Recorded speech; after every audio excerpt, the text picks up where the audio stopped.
上回说到，克拉克达尔好不容易找到了历史正文，却被罗宾告知没有关于冥王的记录。寇伯拉启动陵墓机关，准备将克拉克达尔、罗宾连同自己一起活埋在陵墓之下，为国家求得一个平安。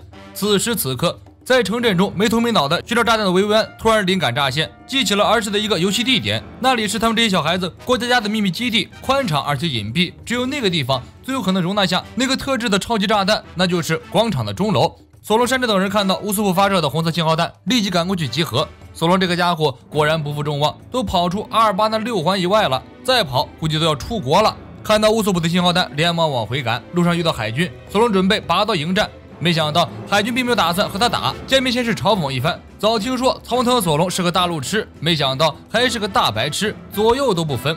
海军给索隆指出了通往广场的正确道路，与索隆有同样困惑的还有维维安和乌索普。因为被巴洛工作社的残党追杀，慌不择路，达斯奇率领1众海军赶来，把维维安抵挡住了这些杀手。你们快去阻止爆炸，我们来掩护你们。烟鬼斯摩格临走前让达斯奇遵照自己心中的正义去做事。达斯奇与克拉克达尔势力战斗的过程中，终于找到了方向。正义应该是保护弱者，应该是阻止杀戮，应该是将人民群众的生命放在第一位。同样是海贼，克拉克达尔在杀人，草帽团在救人，谁是正义，一目了然。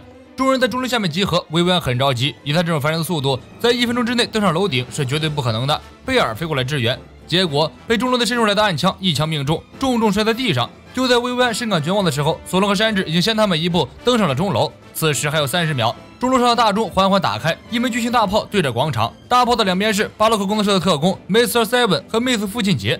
时间1分1秒的流逝，纳美想到了一个快速阻止炸弹的办法，而那2个特工已经点燃了大炮。纳美一招断子绝孙棍击中了乌索普的关键部位，棍子旋转起来释放台风，把乌索普、乔巴、维维安吹了上去，就好像火箭推进器一样。3人飞到一定高度，乔巴一脚蹬开乌索普，载着维维安继续上升。山治和索隆分别在接力，2个特工发现了维维安，立即举枪射击。索隆用自己的身体扛下子弹，乔巴最后一炮将维维安抛向了空中，维维安非常帅的将2人从塔楼上打了下去，接着甩出自己的长鞭武器，准确无误地切断了大炮的引线。空气猛然安静，所有人都在目不转睛地看着塔楼。广场上混战的声音被大家自动屏蔽，众人的世界里只有钟楼和大炮。寂静的空气中，一阵不祥的滴答声传出。维维安冲着索隆等人大呼一声：“不好了，炸弹是定时的，马上就会爆炸！那可是能导致直径5000米范围的爆炸，就算不用发射到广场，这种级别的炸弹也足以将整个城镇夷为平地了。只能说克拉克达尔太卑鄙了，或者说他想得太周到了，他想到了一切的后果，所以就算大炮被人发现，炮手被杀死，也要确保炸弹会按照计划爆炸。”维维安又哭了起来，一想到克拉克达尔的嘴脸，就恨得牙齿直痒痒。你这个厮！突然，大家看到空中有一个巨大的黑影在盘旋，大家懵了，以为看到了《神雕侠侣》里面的大雕。等那个大雕落地，大家才看清是国家的最强战士贝尔。贝尔平静地看着维维安，这里真是令人怀念的地方。原来维维安小时候和那熊孩子们过家家，把这里作为秘密基地。贝尔总是要到这里给他们处理麻烦。对维维安而言，贝尔是一个坚强的靠山，一个严厉的家长。维维安曾问他为什么每天都要进行战斗训练，贝尔说：“因为我是护卫兵，所以必须要变强。与其说要战斗，不如说是为了保护。”贝尔告诉维维安，能为纳菲卢塔利家族效力是我的荣幸。说完，贝尔变成大雕形态，将巨大的炮从炮筒中抓了出来。贝尔决定像钢铁侠一样抓着炸弹飞向最高空，牺牲自我，让炸弹在空中引爆。阿拉巴斯塔的守護神Falcon。定时炸弹的倒计时结束了，大地顷刻间被白色的光芒笼罩，爆炸带来的余波在地上掀起千层浪。然而，广场上的厮杀并没有因为炸弹的爆炸而停止，人们已经杀红了眼，刀剑撞击声、惨叫声仍然不绝于耳。维维安几乎都要崩溃了，在拼了命的做出一番努力之后，任何事情都没有因为自己而改变，战争还是开始了，爆炸还是发生了，死伤者不计其数，而且数量仍在增加。路飞一路找到阿拉巴斯坦王族的陵墓，看到暗道的门大开，想也没想就跳了下去。此时陵墓正摇摇欲坠，随时都有坍塌的危险。克洛克达尔在墓地里洋洋得意，只听轰隆一声响，路飞撞对墙壁砍道。克洛克达尔满脸的不可思议：“你小子买了复活甲？”克洛克达尔虽然对路飞的复活很惊讶，但他不慌。路飞赤手空拳，没了水遁，绝对不可能打得过自己。我就不相信作者能在果实设定上给主角加 buff。结果路飞冲上去，一拳头将骄傲无比的克洛克达尔放倒，啪啪打脸。老沙这回真的傻逼了，没有水还能踢到我，这怎么可能？路飞捏了捏拳头，不好意思，我加了红 buff。路飞虽然没用水，但他拳头和身上沾满了血，血液也是液体，在对抗克洛克达尔的时候，与水有同等效果。克洛克达尔崩溃了，这是作弊，赤裸裸的作弊。路飞冲过去，又是一拳头。克洛克达尔被逼的使出自己最卑鄙的武器——剧毒炉钩子。海贼之间都是生死决斗，根本没有什么卑鄙可言。上面如果爆炸了，这里也会坍塌。这里是最后一战，做个了断吧。二次打起来，在互殴的过程中，即便路飞已经非常小心翼翼，但克洛克达尔的剧毒炉钩子还是划伤了路飞，毒液很快渗透进身体里，路飞开始撑不住了。克洛克达尔恨得咬牙切齿，明明这个国家没有什么东西是草王团想要的，这个直愣愣的小子却三番五次的阻挠自己的计划，纯粹的损人不利己啊！你们是一群笨蛋吗？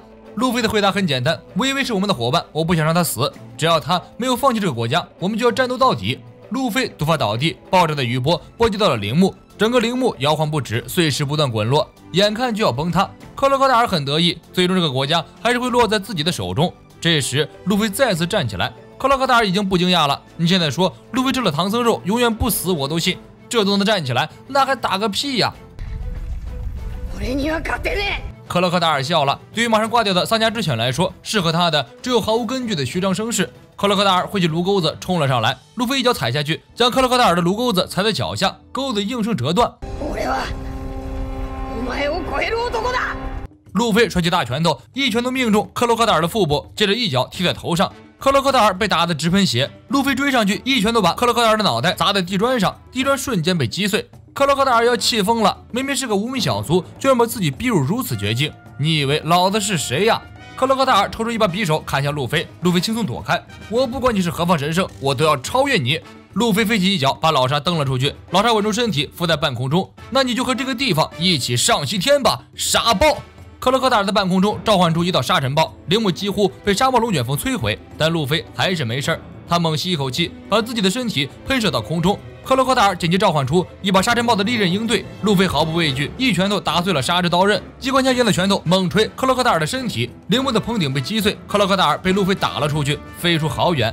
国王寇伯拉更傻了，居然有人能打败克洛克达尔。如果光靠自己国家这些人，一辈子都不敢想象克洛克达尔会战败。阿拉巴斯坦最后一战，路飞 vs 克洛克达尔终于结束了。路飞凭借顽强的意识和各种 buff 获得了最后的胜利。正在广场战斗的山治等人远远的就看出有一个人影飞向了天空，薇薇一眼就认出了那是一度纠缠自己的噩梦克洛克达尔。多少年来的梦魇终于解除了，阿拉巴斯坦等来了自由的这一刻。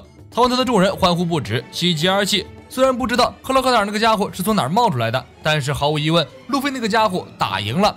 但是广场战斗的人们根本没有注意到克洛克达尔的战败，或者说即使看到了也没人去在意。敌人被打败了，但国家的流血战争还得继续，没有什么比这更让人绝望的事情。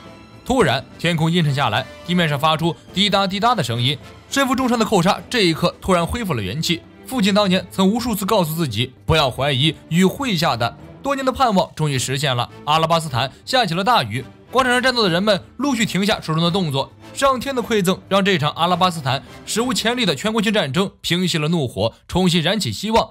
沙尘暴因为雨水的洗涤而慢慢散去，人们听见薇薇安撕心裂肺的高喊不要再打了。大家循声望去，看到了钟楼上的薇薇安，国民们都震惊了。原来公主一直都在战场上，与他们一样在对抗敌人，寻找拯救国家的办法。